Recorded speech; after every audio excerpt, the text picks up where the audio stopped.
Enggak ya. Aku hanya foto aja ya. Kita foto aja. Kita foto, yang jawab Menteri Keuangan. Oke. Selamat tinggal.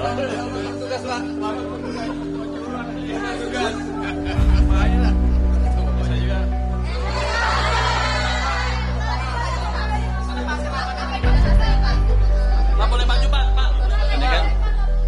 Hei Purbaya, lu kan anak yang baru bergabung kemarin di kabinet. Masa popularitas dan tingkat kepuasan publikmu tuh lebih tinggi dari kami-kami yang sudah bertahun-tahun bekerja di kabinet ini? Survei tersebut juga nyatakan Menteri Keuangan Purbaya Yudi Sadewa berada di peringkat teratas dengan skor kepuasan publik mencapai 85%.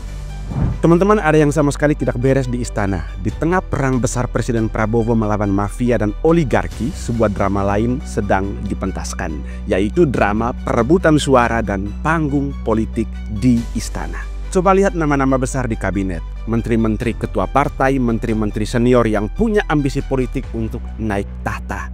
Selama 2 bulan terakhir, panggung politik mereka seakan terkunci rapat. Bukan oleh oposisi, melainkan oleh suara seorang pendatang baru yang ceplas-ceplos dan tanpa tedeng aling-aling. Ia adalah Purbaya Yudi Sadewa, Menteri Keuangan. Purbaya si koboi keuangan yang baru seumur jagung ini justru dinobatkan sebagai menteri terbaik hasil survei IPO. Suaranya paling didengar rakyat, ketegasannya paling dicintai oleh publik. Namun, kepopuleran dan ketegasan ini harus dibayar mahal. Saya tidak bicara gosip ya teman-teman, saya bicara 2 momen viral yang terekam jelas. Purbaya ditinggali teman-teman kabinetnya di hadapan wartawan dan ia dicueki oleh rekan-rekan menteri di meja sidang paripurna. Mengapa Purbaya sang media darling ini justru diperlakukan bak anak tiri oleh para elit? Mengapa para menteri senior termasuk sosok sekelas Luhut memilih berbincang dengan yang lain, membiarkan Purbaya duduk diam saat sidang paripurna kabinet? Ini bukan sekadar masalah chemistry atau kedekatan personal ya teman-teman. Ini adalah alarm bahaya.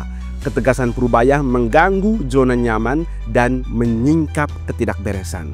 Mari kita bedah mengapa di tengah perang melawan mafia, perpecahan di istana justru menjadi celah yang paling berbahaya. Momen pertama adalah sinyal yang tak terbantahkan. Di Gedung Danantara, simbol kebangkitan ekonomi negara, seusai rapat penting, rombongan Menteri Koordinator Menko Senior membuat panggung sandiwara yang cukup menyakitkan sebenarnya. Saat puluhan kamera menanti jawaban, Menko Perekonomian Erlangga Hartarto dengan tawa yang kaku menunjuk Purbaya. Kita foto, yang jawab Menteri Keuangan. Enggak ya. Aku hanya foto aja ya. Kita foto aja. Kita foto, yang jawab Menteri Keuangan. Oke. Selamat tinggal. Tugas Pak.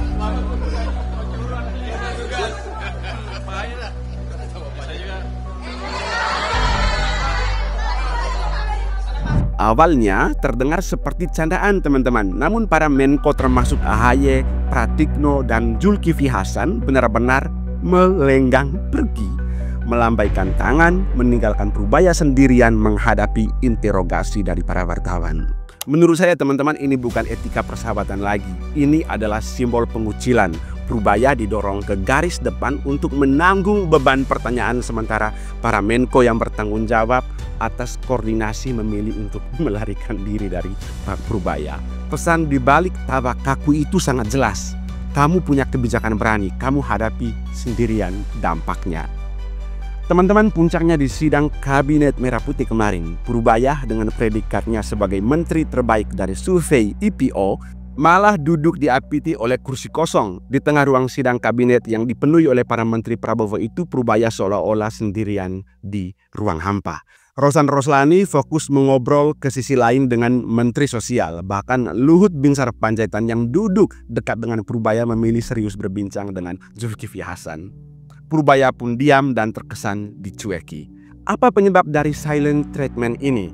Jawabannya ada pada serangkaian gebrakan Purbaya yang melawan arus dan mengganggu zona nyaman para elit ini.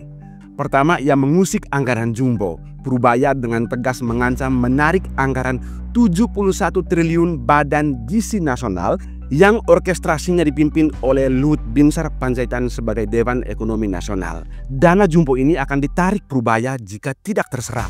Purbaya tak gentar melawan Luhut sekalipun. Kedua, menarik dana menganggur. Ia berani menarik 200 triliun dana pemerintah yang menganggur dan memaksa bank BUMN untuk menyalurkan ke sektor real masyarakat. Sebuah kebijakan yang secara langsung menekan direksi bank dan mungkin mengganggu permainan lama yang selama ini sudah dimainkan oleh para elit ekonomi itu. Ketiga, memotong dana bagi hasil. Purbaya membuat hampir seluruh gubernur di Indonesia ini gerah karena pemotongan dana bagi hasil atau transfer ke daerah. Berdalih kondisi fiskal negara sedang sulit. Kebijakan ini menyentil kemalasan atau ketidakmampuan Pemda dalam mengelola fiskal. Sepertinya saya koboi, tapi yang saya lakukan adalah mengembalikan kepercayaan masyarakat, pemerintah. Itu juga atas pemerintah, Bapak Presiden. Jadi saya nggak berani gerak sendiri. Jangan dianggap saya koboi, saya nyapa panjangan tangan dari Bapak Presiden, kira-kira begitu. Sekretaris Kabinet Teddy Indrawijaya menempati posisi kedua dengan 83%. Menko Pemberdayaan Masyarakat Muhaimin Iskandar di posisi ketiga dengan 82%. Menteri Pertahanan Syafri Syamsuddin meraih 80%. Nyatanya Purbaya ini bukan sekadar menteri teman-teman. Ia adalah suara kritis yang diutus Presiden Prabowo untuk memulihkan trust dan disiplin fiskal. Gaya komunikasinya yang ceplas-ceplos koboi sama otentiknya dengan gaya bicaranya Gus Dur atau Ahok. Namun dalam konteks ini ketegasannya dipandang sebagai ancaman terhadap ego, narsisme, dan keserakan politik yang selama ini terselubung dalam kesantunan munafik. Sampai di sini teman-teman mau pilih yang mana sebenarnya? Apakah gaya komunikasi yang ceplas-ceplos atau yang santun tapi sebenarnya itu adalah munafik? Saya butuh triwulan keempat ini pertumbuhan ekonominya di atas 5,5%. Jadi semuanya harus belanja kira-kira. Kan saya nggak pernah komentarin. Kementerian ini program kamu jelek. Saya datang sana, Pak, apa yang bisa saya bantu? Ayo kita percepat belanja anggarannya, kira-kira begitu. Makasih ya. Nggak ada. Makasih ya. Di tengah semua drama ini, kita tidak boleh melupakan misi besar. Di bawah kepemimpinan Prabowo, Indonesia sedang menghadapi 3 badai sempurna. Pertama, lesunya ekonomi global. Pertumbuhan ekonomi melambat dan geopolitik global menciptakan ketidakstabilan finansial. Kedua, perang total Prabowo terhadap mafia.